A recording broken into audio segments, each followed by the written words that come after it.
Welcome to the Black Gay History Channel. Please share this video and subscribe to this channel for more captivating content.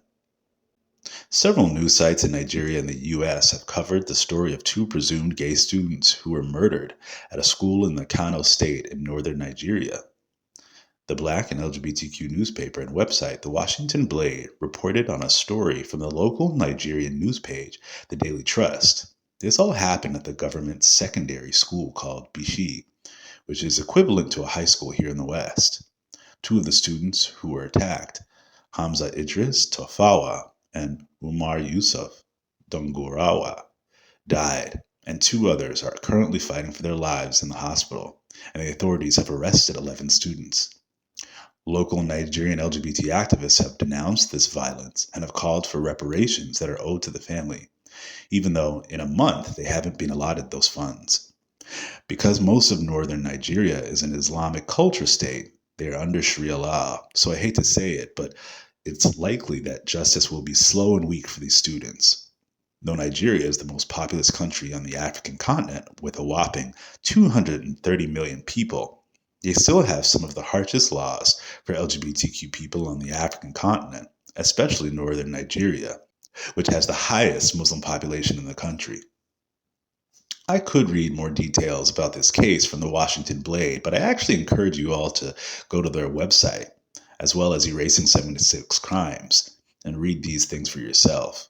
If you've been on TikTok or social media, you will see that the diaspora wars have been waged against those of us of African descent in America versus Canada versus the Caribbean versus Africa versus Europe ad nauseum. And if you didn't know, I consider myself a gay Pan-Africanist, and I've been one since I was a teenager. Pan-Africanism is a concept that started in the late 1800s when globally, people who descend from Africa decided to come together as a global African community to establish self-reliance as a community no matter where in the globe we were. The reason I bring this up is because, as we can see in the current US politics and even here in Canada and Europe, many white conservatives want people of color out of the country, and so far they're succeeding in their agenda. So, if you are a Black, gay, or LGBTQ person in the US, Canada, or Europe, I think you need to acquaint yourself with your African roots. Not only do I think this will have positive effects on your self-esteem, I think it's a necessity because what happens in the rest of the world affects us, especially in West Africa. For all we know, this administration in the US is not only reversing LGBT rights in the country.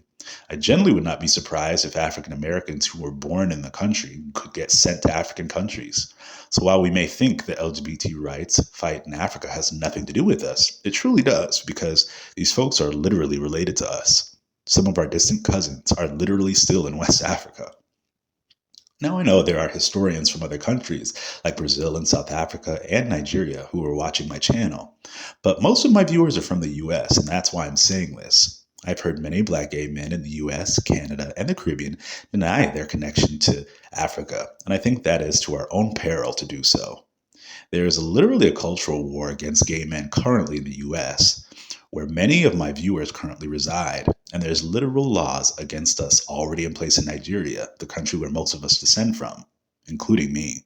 If you're not alarmed, I fear we may not be paying attention. Reading news articles can help you learn about what's going on. Watching documentaries on these countries, following Nigerian LGBTQ activists online, anything helps to acquaint yourself with our homeland in 2025. I hope these 4 students receive their justice, and if you have the means, please check out the fundraisers on the website Erasing 76 Crimes to support LGBT people who have been jailed in their respective countries. Thanks for watching.